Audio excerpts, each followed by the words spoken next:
वागलेकर and welcome back to my channel all about law.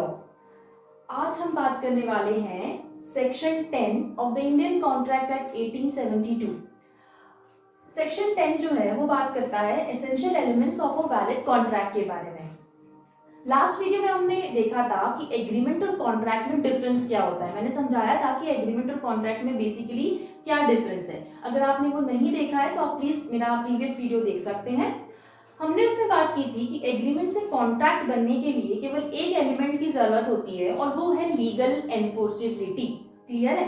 अब legal enforceability कैसे आएगी ताकि वो एग्रीमेंट कॉन्ट्रैक्ट बन जाए, उसके लिए ये सारे पॉइंट्स हैं। मतलब अगर ये सारे पॉइंट्स आपके एग्रीमेंट में हैं तो वो एग्रीमेंट लीगली आप एनफोर्स करा सकते हो, लॉ उसके अगेंस्ट आपके ऊपर ड्यूटीज इम्पोज कर सकता है और वो एग्रीमेंट क्या बन सकता है, कॉन्ट्रैक्ट बन सकता है। अगर एक भी एलिमेंट मिसिंग हो तो आपका एग्रीमेंट कॉन्ट्रैक्ट नहीं बन पाएगा। तो बात करते हैं कि क्या क्या एसेंशियल्स हैं। सबसे पहला है at least to parties. Quite obvious है कि सिंगल पर्सन खुद के साथ तो कॉन्ट्रैक्ट करेगा नहीं। मैं अपने आप को ऑफर तो दूंगी नहीं कि मैं अपना लैपटॉप सेल करना चाहती हूँ 60,000 में, नहीं। ठीक है, एक पर्सन होना चाहिए जो एक ऑफर देगा और दूसरा पर्सन उस ऑफर को क्या कर रहा है, एक्सेप्ट कर रहा है। तो दो पर्सन या दो पार्टीज का होना बहुत जरूरी है, तभी वो कॉन्ट्रैक्ट वैलिड कॉन्ट्रैक्ट बन पाएगा। दूसरा है ऑफर एंड एक्सेप्टेंस। जैसा कि हम बात कर रहे हैं, एक पर्सन ऑफर देगा और दूसरा पर्सन उसे क्या करेगा, एक्सेप्ट करेगा। जब भी कोई पर्सन ऑफर देता है या प्रपोजल देता है, ऑफर एंड प्रपोजल एक ही बात है। जब भी एक पर्सन ऑफर दे रहा है या प्रपोजल दे रहा है और दूसरा पर्सन उसे एक्सेप्ट कर लेता है तो वो क्या बन जाती है, प्रॉमिस। और ऐसी प्रॉमिस जब हम कंसिडरेशन के साथ क्लब कर देंगे तो वो क्या बन जाता है, एग्रीमेंट। क्लियर है? तीसरा है intention to create legal relation. बहुत इंपॉर्टेंट है कि जब भी दो पार्टीज किसी कॉन्ट्रैक्ट में एंटर हो रही हैं तो उनका इंटेंशन क्या होना चाहिए, लीगल रिलेशन एस्टैब्लिश करने का, ना कि कोई डोमेस्टिक या सोशल या फ्रेंडली रिलेशन। फॉर एग्जाम्पल, मैं एक लैपटॉप चाहती हूँ तो मैंने अमेजोन पे एक ऑर्डर प्लेस करा है लैपटॉप के लिए जो कि 60,000 का है। 5 डेज बाद मुझे लैपटॉप डिलीवर हो जाता है, मैं भी 60,000 का पेमेंट कर देती हूँ। क्या अमेजोन में और मेरे बीच में लीगल रिलेशन एस्टैब्लिश हुए हैं? हाँ, लीगल रिलेशन एस्टैब्लिश हुए हैं। वही दूसरा एग्जांपल जहाँ पे लीगल रिलेशन नहीं है, मैंने मेरे भाई को प्रॉमिस किया है कि अगर वो 90% से अबव लेकर आता है तो मैं उसे एक लैपटॉप ला कर दूंगी। ठीक है, शाम को जब मैं घर जाती हूँ तो मेरा भाई मुझे क्या बोलता है कि मेरे 92% बने, मेरा लैपटॉप कहाँ है? तो मैं बोलूंगी मेरे पास तो पैसे ही नहीं, मैंने तो ऐसे ही बोल दिया था लैपटॉप देने का।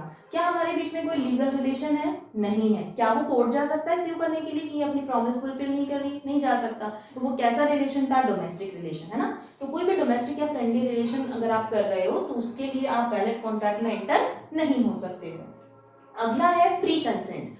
देखो, इंपॉर्टेंट ये है कि सिर्फ कंसेंट होना जरूरी, कंसेंट होना ही काफी नहीं होता। कंसेंट कैसी होनी चाहिए, फ्री, मतलब स्वेच्छा से वो हाँ बोल रहा है, कोई जोर जबरदस्ती नहीं है, कोई धोखा नहीं हो रहा है, कोई मिसरिप्रेजेंटेशन नहीं हो रहा है उस कंसेंट में।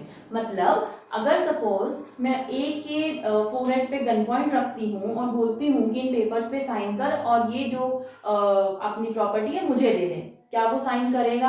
हाँ, वो साइन तो कर देगा, लेकिन क्या वो स्वेच्छा से फ्रीली कर रहा है? नहीं।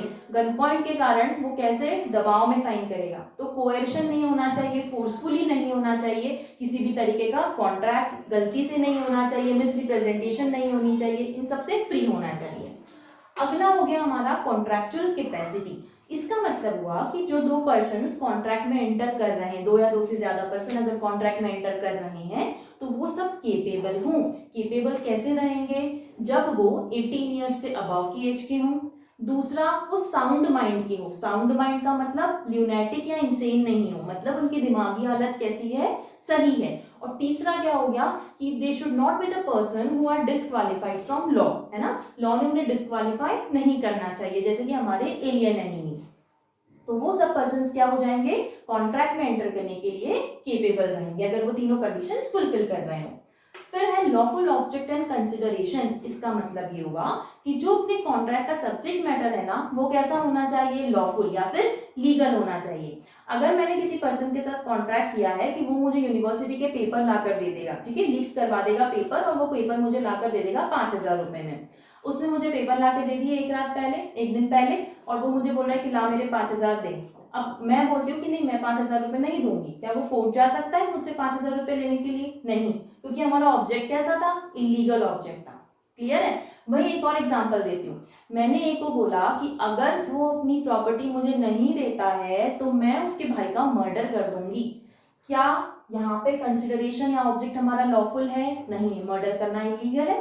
तो अगेन ये कॉन्ट्रैक्ट हमारा वैलिड कॉन्ट्रैक्ट नहीं हो पाएगा। फिर है हमारा possibility of performance. Possibility of performance मतलब जो आप कॉन्ट्रैक्ट में एंटर कर रहे हो तो वो सब्जेक्ट मैटर कैसा हो, आप परफॉर्म कर सको।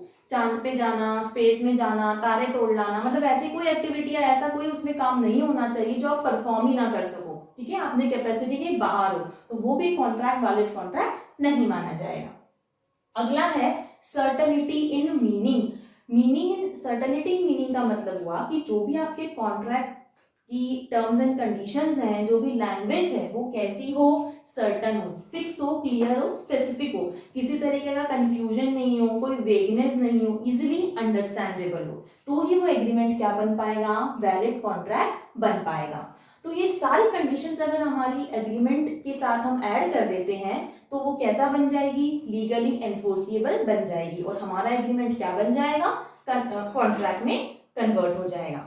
तो ये था सेक्शन 10 के बारे में। आई होप आपको ये समझ में आया होगा। अगर कोई भी क्वेरी या डाउट हो तो आप मुझे कमेंट सेक्शन में बता सकते हैं। Please like, share and subscribe my video, my channel. और अगर आप चाहते हैं कि मैं किसी पर्टिकुलर टॉपिक पे वीडियो बनाऊं तो आप मुझे कमेंट सेक्शन में बिल्कुल बता सकते हैं। Thank you so much for watching the video.